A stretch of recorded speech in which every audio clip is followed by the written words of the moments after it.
O Evangelho segundo o Espiritismo, capítulo 8. Bem-aventurados aqueles que têm puro coração. Itens de 11 a 17. Escândalos.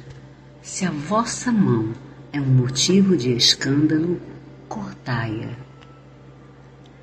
Ai do mundo por causa dos escândalos, porque é necessário que venham escândalos. Mas ai do homem por quem o escândalo venha. Se alguém escandalizar uns desses pequenos que creem em mim, seria melhor para ele que ele se pendurasse ao pescoço uma dessas mós que um asno gira e que o lançassem no fundo do mar. Tende muito cuidado em não desprezar nenhum destes pequenos.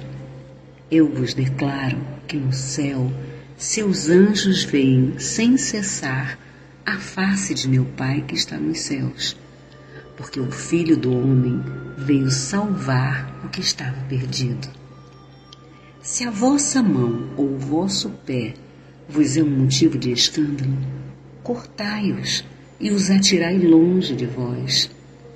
É bem melhor para vós que entreis na vida não tendo senão um pé ou uma só mão, do que terdes dois e serdes lançados no fogo eterno. Se vosso olho vos é motivo de escândalo, arrancai-o e lançai longe de vós. É melhor para vós que entreis na vida não tendo nada senão um olho, que terdes os dois e serdes precipitados no fogo do inferno.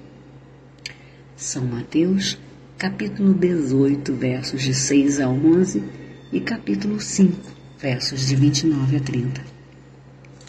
No sentido vulgar, escândalo se diz de toda ação que choca com a moral ou a decência de um modo ostensivo. O escândalo não está na ação em si mesma, mas no reflexo que ela pode ter. A palavra escândalo implica sempre a ideia de uma certa explosão de comentários. Muitas pessoas se contentam em evitar o escândalo, porque com isso sofreria seu orgulho e sua consideração diminuiria entre os homens. Contanto que suas torpezas sejam ignoradas, isso lhes basta, e sua consciência está tranquila. São elas, segundo as palavras de Jesus, sepulcros brancos por fora, mas cheios de podridão por dentro. Vasos limpos por fora, sujos por dentro. No sentido evangélico, a acepção da palavra escândalo, tão frequentemente empregada, é sempre mais geral, e por isso não se lhe compreende a acepção em certos casos. Não é mais somente o que ofende a consciência de outrem, é tudo o que resulta dos vícios e das imperfeições dos homens. Toda reação má de indivíduos para indivíduo, com ou sem repercussão. O escândalo, neste caso, é o resultado efetivo do mal moral. É preciso que haja escândalo no mundo, disse Jesus, porque os homens, sendo imperfeitos sobre a terra, são inclinados a fazerem o mal, e as más árvores dão maus frutos. É preciso, pois, entender por estas palavras que o mal é uma consequência da imperfeição dos homens, e não que haja para eles obrigação para praticá-la. É necessário que o escândalo venha, porque estando os homens em expiação sobre a terra, punem a si mesmos pelo contato com seus vícios, dos quais são as primeiras vítimas, acabando por compreender seus inconvenientes. Quando estiverem cansados de sofrer no mal, procurarão o remédio no bem. A reação desses vícios serve, pois, ao mesmo tempo, de castigo para uns e de provas para outros.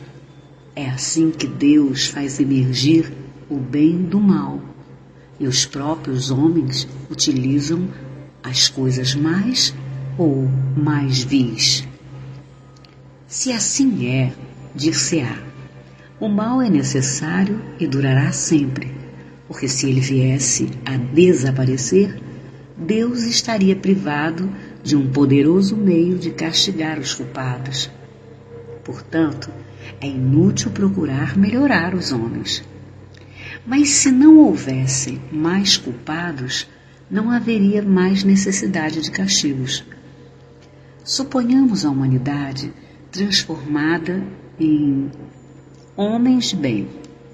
Ninguém procuraria fazer o mal ao próximo e todos seriam felizes, porque seriam bons. Tal é o estado dos mundos avançados, de onde o mal foi excluído. Tal será o da Terra, quando tiver progredido suficientemente. Mas enquanto que certos mundos avançam, outros se formam, povoados de espíritos primitivos e que servem, por outro lado, de habitação, de exílio e de lugar expiatório para os espíritos imperfeitos, rebeldes, obstinados no mal e que são rejeitados nos mundos que se tornaram felizes. Mas ai daquele por quem o escândalo venha, quer dizer, o mal sendo sempre o mal, aquele que inconscientemente serviu de instrumento para a justiça divina, cujos maus instintos foram utilizados, não fez por isso menos mal, deve ser punido. É assim que, por exemplo, um filho ingrato é uma punição ou uma prova para o pai que o suporta, porque esse pai talvez tenha sido um mau filho que fez sofrer a seu pai e que sofre a pena de talião.